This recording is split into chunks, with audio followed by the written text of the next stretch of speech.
Les sénateurs coutumiers persistent et signent. Ce jeudi matin, 9 représentants de l'institution ont confirmé que Victor Goni, sénateur de l'ère IAI, était bien le nouveau président de l'institution. Cette assemblée, c'est une assemblée qui est souveraine. C'est-à-dire donc, cette assemblée, donc, elle est au-dessus des prérogatives qui sont dévolues au président. Donc, et ça, cette formule qui avait été adoptée pour cette délibération, c'est ce qu'on appelle une auto-saisine. On s'auto-saisit d'un souci, d'un problème, bien qu'il existe au niveau de la maison. La semaine dernière, 11 sénateurs coutumiers avaient voté la destitution d'Hugues Vémavé en raison d'une infraction pénale qui porte atteinte à l'image de l'institution. L'intéressé avait contesté la décision, déclarant que lui seul pouvait convoquer une assemblée plénière. Ce matin, le porte-parole du Sénat coutumier Yvan Kona rappelle la situation exceptionnelle qui a conduit à la destitution du président Hugues Vémavé.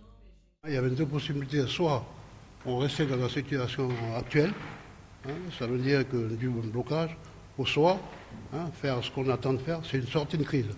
Je pense le Sénat coutumier a atteint les fonds, vraiment les fonds abyssaux, et là aujourd'hui on attend de remonter avec ce qu'on attend de faire. Le Sénat attend la décision qui sera rendue par l'ADAGE, la direction des affaires juridiques du gouvernement. Une assemblée générale est prévue le 17 février prochain. Plus d'aide au transport pour les bénéficiaires de l'aide médicale IL. Un dispositif suspendu depuis le 18 janvier suite au report du vote du budget primitif 2023. Ce dispositif Solidarité Transport concerne 12 074 loyalciens titulaires de la prise en charge aide médicale IL. En 2022, 11 417 personnes en ont bénéficié. Il dispose de 3 bons par an, non cumulables et valables pour les transports aériens et maritimes. Cela représente près de 170 millions de francs sur le budget de la province des Îles en 2022. Ce dispositif est financé à 100% par l'institution, comparé à la continuité pays, qui l'est à 25% par la province des Îles et 75% par le gouvernement. Le dispositif Solidarité Transport est une mesure qui devait être transitoire lors de sa mise en place en janvier 2012. Considéré comme une aide sociale, c'est en ce sens que la gestion a été confiée à l'aide médicale. C'est un dispositif propre à la collectivité provinciale, instauré suite à un conflit qui touchait le transport aérien. Quelle perspective pour la SLN en 2023 ? Ce matin, l'industriel a présenté ses vœux et ses ambitions pour cette nouvelle année. 2022 a été très difficile pour la société minière. Entre les conditions climatiques, le retournement du marché et les conflits sociaux, la trésorerie de la SLN est à la limite de la rupture. C'est pourquoi elle fait l'objet d'un mandat ad hoc, une procédure mise en place pour les entreprises en difficulté. Alors les perspectives pour 2023, c'est un marché de l'énergie qui va rester très, très élevé, moins que les pics de 2022, mais toujours très, très difficile à négocier. Un marché plutôt stable sur le ferro-nickel, mais qui fait que la situation va être extrêmement difficile. Pour améliorer sa situation financière, la société minière mise sur la reprise d'un rythme de fonctionnement stabilisé. Pour ce faire, la SLN se fixe pour objectif de dépasser les 48 000 tonnes de production de ferro-nickel et les 4 millions de tonnes d'export de minerais basse teneur. Des objectifs ambitieux compte tenu des résultats des années précédentes. La situation est extrêmement fragile, c'est-à-dire qu'on peut gérer les semaines qui viennent, mais à condition qu'il n'y ait pas d'impact climatique particulier, que le marché n'évolue pas défavorablement, etc., etc. Donc ça fait beaucoup de si quand même. Mais fondamentalement, si nous arrivons à fonctionner comme il le faut sur le plan opérationnel, et s'il n'y a pas de ces aléas de marché externes qui tombent dessus, on doit pouvoir se redresser tout seul. Et c'est bien ça l'objectif. Au moment où la direction de la SLN annonce qu'elle peut se redresser elle-même, la sphère politique se déchire sur la fiscalité minière. Les récentes lois instaurant une taxe sur les exportations et une redevance sur les extractions de produits miniers sont dans le viseur du groupe Les Loyalistes, qui ont pourtant voté en faveur de ces textes. Le groupe a déposé une demande de seconde lecture au Congrès qui avait déjà fait l'objet d'un renvoi. Pour eux, cette fiscalité est préjudiciable à la SLN, qui est déjà dans une situation très délicate. Dans une situation où on est à la limite de rupture, c'est effectivement extrêmement difficile à gérer. On a, je pense, les moyens de pérenniser l'activité de la SLN.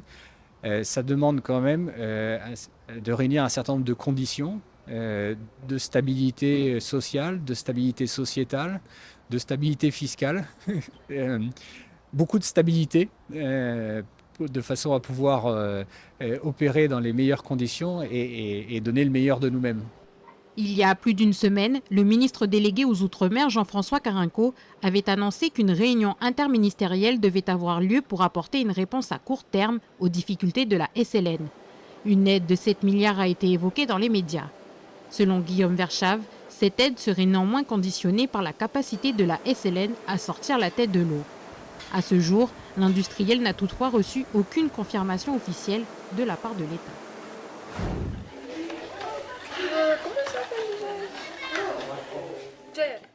Timae est concentré à dessiner. Entouré de ses camarades de colo, il se familiarise avec cet art kanak qu'est le bambou gravé, un atelier que propose le CEMEA au camp de vacances installé à la tribu de Tchamba. Je voulais venir ici pour apprendre des choses, parce que si je reste à la maison, je m'ennuie. C'est le plus de Djepa pour aujourd'hui, pour faire un pico ce soir, on fait ça rapidement. Quand tu tapes, ça sort. Cette semaine, les ateliers sont placés sous le thème de la culture kanak, l'occasion pour les enfants de confectionner des instruments utilisés dans le kaneka, la musique traditionnelle. Je suis venue pour m'amuser et faire des activités. Il y a des enfants qui ont déjà vu ça. Comment faire le café là?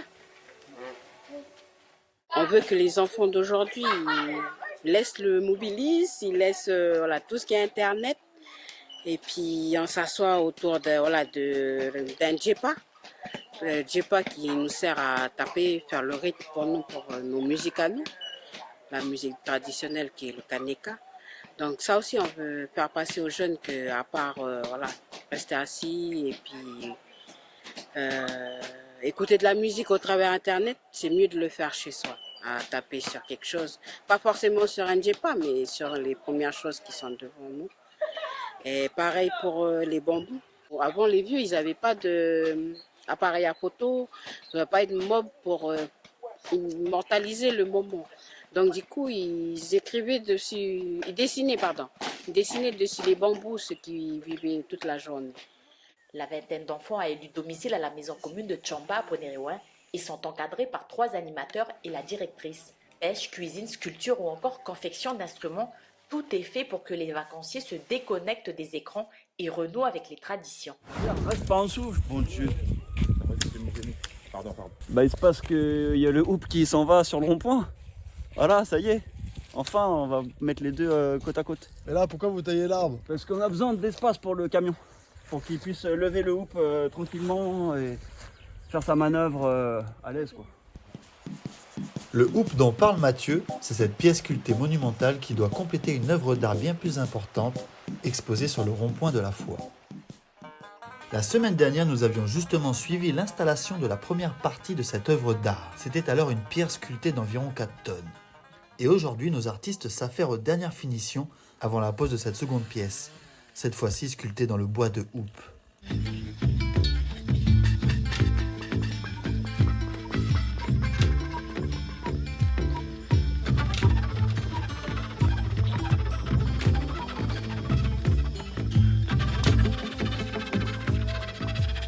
Comme dirait Tchouki, le maître d'œuvre, il faut faire boire la sculpture. Sans traitement, c'est traitement de finition. Nous, nos œuvres, on termine toujours à l'huile de lin. On essaie de rester à l'huile de lin, surtout pour le hoop, ça marche bien. Ça, faut que ça reste là-bas. Oui, ça fait ça là. Une fois les dernières finitions réalisées, il est temps d'embarquer la sculpture direction le rond-point.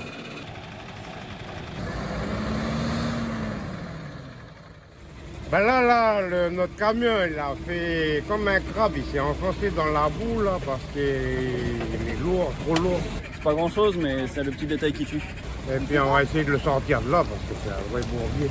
Alors que la pluie s'invite à la fête, impossible de faire marche arrière. La sculpture est déjà en place sur le camion. Et après plusieurs tentatives échouées, le camion aidé d'une pelle rétro est désormais sorti d'affaire. Direction maintenant le rond-point au centre du village.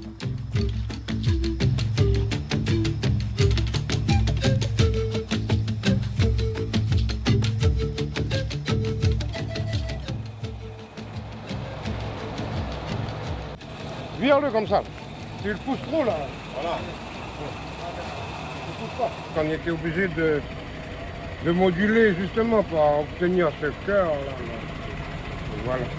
Donc on a fait plusieurs manipulations. J'espère qu'on n'a pas trop énervé notre chauffeur. Mais non, il est cool.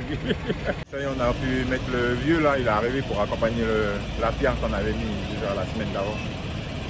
Et ben, c'est la touche finale quoi, de l'œuvre. Génial, génial, génial. Enfin, deux sculptures qui représentent vraiment quelque chose. Donc c'est un peu le destin commun. Les artistes de l'association Harry auront mis plus d'1 an pour réaliser cette œuvre d'art qui trône désormais au cœur du village de la Foi.